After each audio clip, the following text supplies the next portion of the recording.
కాకినాడ జిల్లా ప్రజలందరికీ నమస్కారం. ఈరోజు కాకినాడ ప్రజలు ముందు 3 అంశాల గురించి వివరణ ఇవ్వడం జరుగుతుంది. ముందుగా జిల్లాలో ముమ్మరంగా జరుగుతున్న ఖరీఫ్ పంట కల్టివేషన్ కోసం ముమ్మరంగా రైతులందరూ కూడా సిద్ధమవుతున్నారు. వారికి సంబంధించి ఏలేరు రిజర్వాయర్ నుంచి రాబోయే 19వ తారీఖు నుంచి నీటి విడుదల అనేది మొదలవుతుందని ఈ సందర్భంగా తెలియజేస్తున్నాను. ప్రస్తుతం ఉన్న ఎల్నినో పరిస్థితి వల్ల వర్షపాతం తక్కువ ఉండడం వల్ల మనం అనుకున్న జూలై 2వ వారంలో మనం నీళ్ళు ఇవ్వలేకపోయాము. కేవలం ఒక 4-5 రోజు డిలేతో జూలై 19వ తారీఖు నుంచి మనము నీటి సరఫరా అనేది మొదలుపెట్టడం జరుగుతుంది. గౌరవ ఉప ముఖ్యమంత్రి వారు ఆదేశాల మేరకు ఇరిగేషన్ శాఖ వారితో చర్చించడం జరిగింది.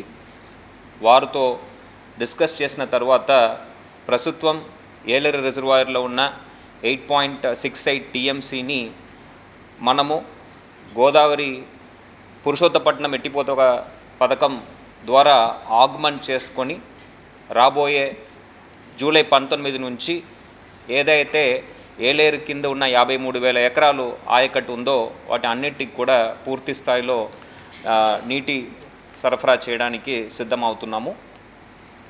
అదేవిధంగా PBC canal, Pithapuram branch canal చూస్తే దానికి కింద మనకి దాదాపు 20,000 ఎకరాలు ఆయకట్టు ఉండగా దానికి సంబంధించిన నీరు కూడా ఆల్రెడీ మనం మొదలు పెట్టడం జరిగింది, సరఫరా జరుగుతున్నది.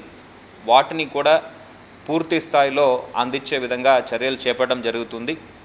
ఏదైతే సామర్లకోట దగ్గర మనకి ప్రస్తుతం రియలైజ్ అవుతున్న 300 క్యూసెక్స్ని ఇంకా పెంచుకొని అక్కడ 6 అడుగుల దాకా వచ్చే విధంగా అక్కడి నుంచి పీబీసీకి పూర్తి స్థాయిలో చివరి పొలం వరకు నీరు చేరుకునే విధంగా చర్యలు కూడా చేపట్టడం జరిగింది.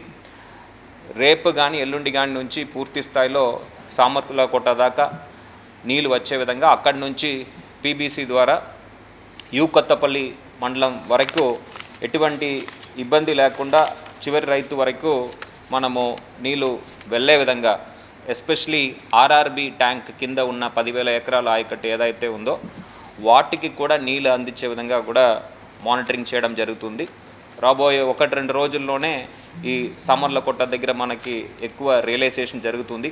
ఎందుకంటే గోదావరిలో ఇప్పటికే ధవళేశ్వరం నుంచి దాదాపు 4,900 క్యూసెక్స్ డ్రా చేయడం జరుగుతుంది. సో దాని ద్వారా మనము పూర్తిగా ఆర్ఆర్బి ట్యాంక్ దాకా మనం నీళ్ళు ఇచ్చే పరిస్థితి రాబోయే 1-2 రోజుల్లో వస్తుందని ఈ సందర్భంగా తెలియజేస్తున్నాను.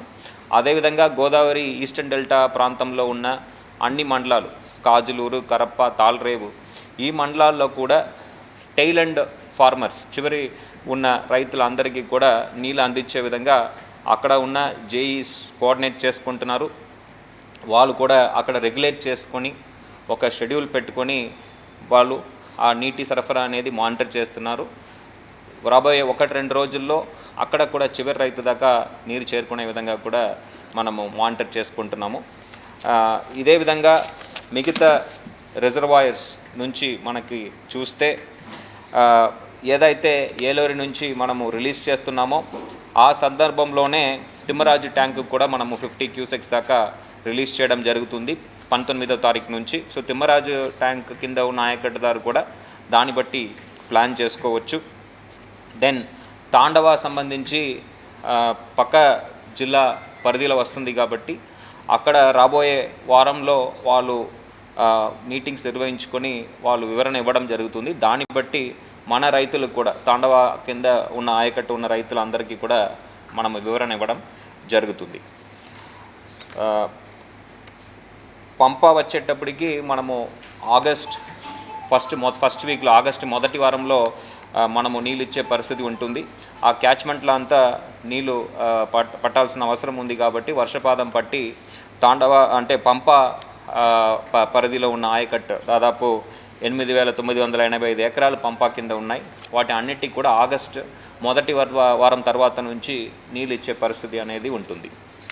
సో మరొకసారి ప్రజలకు తెలియజేసినది ఏంటంటే ఏలేరు రిజర్వాయర్ నుంచి రాబోయే జూలై 19వ తారీఖు నుంచి నీటి విడుదల అనేది జరుగుతుంది. సో ఏలేరు కింద ఉన్న మండలాలు ప్రధానంగా మనకి చూస్తే ఏలేరు కింద పిఠాపురం, గొల్లపరోలు, పెద్దాపురం, కిర్లంపుడి, జగ్గంపేట, ప్రతిపాడు, ఏలేశ్వరం మరియు కాకినాడ రూరల్లో కొన్ని ప్రాంతాలు. సో ఈ మండలాలకు సంబంధించిన రైతులందరూ కూడా ఈ 19వ తారీఖు నీటి విడుదలను బట్టి వాళ్ళ ఒక ప్రిపరేషన్ అంటే ల్యాండ్ ప్రిపరేషన్ కానీ నర్సరీ కానీ ప్లాన్ చేసుకోవాల్సిగా ఈ సందర్భంగా కోరుతున్నాను. ఇప్పటికే ఏలేరు పరిధిలో కొంతమంది రైతులు నర్సరీ పెంచుకోవడం జరిగింది. దాదాపు 500 ఎకరాల దాకా నర్సరీ పెంచినట్టు మాకు సమాచారం. అదేవిధంగా పీబీసీ క్యానల్ కింద కూడా దాదాపు 90 ఎకరాల పాటు నర్సరీ పెంచినట్టు మాకు సమాచారం. సో వీరందరికీ కూడా 19th నుంచి ఏలేరు నుంచి రిలీజ్ చేస్తే 21వ తారీఖు నుంచి వాళ్ళకి నీళ్ళు చేరుకోవడం జరుగుతుంది. దాన్ని బట్టి వారు ఒక ట్రాన్స్ప్లాంటేషన్ అదేవిధంగా ఫర్దర్ నర్సరీ అంతా కూడా ప్లాన్ చేయవలసిగా ఈ సందర్భంగా రైతాంగాన్ని కోరుకుంటున్నాను. రెండో అంశం ప్రజలతో పంచుకో